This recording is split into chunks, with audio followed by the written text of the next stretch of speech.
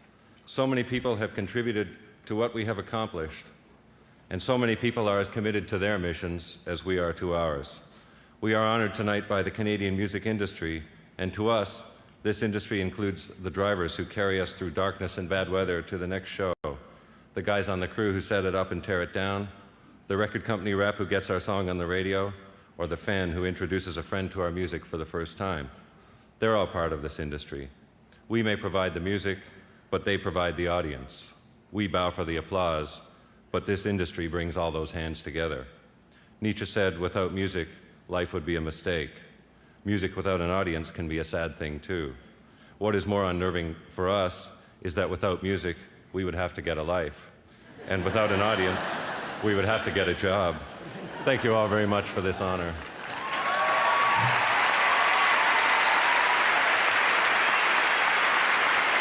Thank you. I had a speech prepared, but Frank Sinatra stole it from me last at the Grammys thing. After what Neil has said, there's hardly much I can add to that. You know, he echoes my feelings quite sincerely. I'm very happy I've stayed in this country all these years. It's a great country to work out of. I feel honored to have been able to watch the Canadian music industry grow into what it has become today. And I just thank you very much.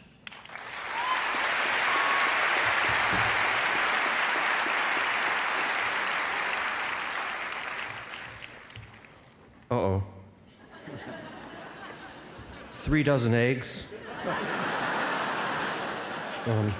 2 liters of milk. And 150 Valiums. That's kind of what it's been like. Thanks very much.